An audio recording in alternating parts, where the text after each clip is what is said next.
If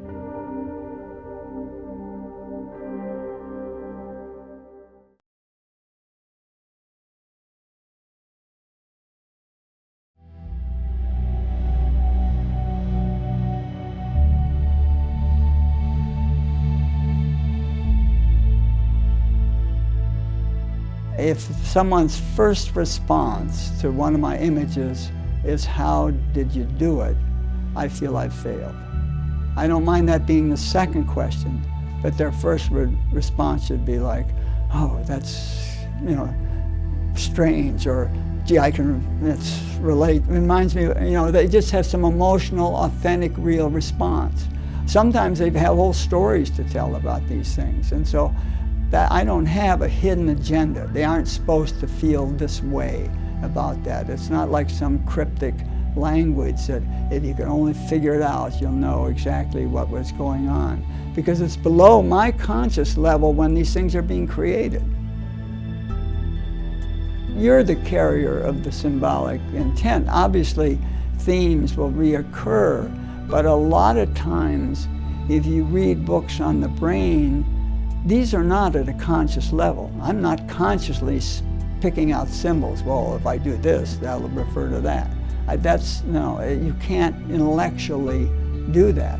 But it's after the fact that you create these conditions that allow other people to find ways of connecting to them. Black and white in general gives you a broader reference, because sometimes the color itself can be so seductive that sort of adds a kind of distortion. I mean, everything has to feed in to support whatever image is being made. I can remember, Life magazine one time, they ran a whole series of color photographs of some war, maybe it's the Vietnam or whatever, but I remember there's these gorgeous landscapes and, the color of the landscape and the red. It was somehow, in black and white, they were much more powerful in terms of being photographs of tragic events. I'm totally, because of the way I function, working in the darkroom with black and white. And I was brought up at a time when, the leading films were the Bergman films, that if something was serious, it was in black and white. I was lecturing in Boston in 1982. I showed a wave breaking, and there was this lone little boat.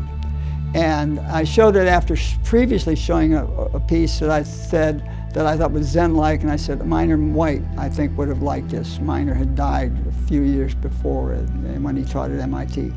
After the lecture, a man came up to me. He said, when you mentioned the one picture you thought Miner would like, and he thought that was interesting, that was interesting, he said, but when you showed that next picture of that lone boat, he says, I was at Miner's bedside in the hospital, and his last spoken words were, there's a small boat waiting for me.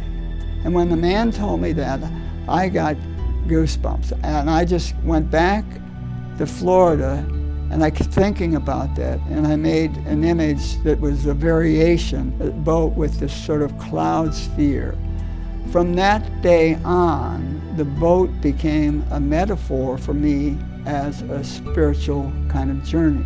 Plus, I did then, as an academic, read about the death experience, and many people experience a tunnel of light. Or most belief systems involve some body of water that people have to somehow transgress, or hear songs of gospel songs. You could go on and on about that metaphor. It's so open-ended.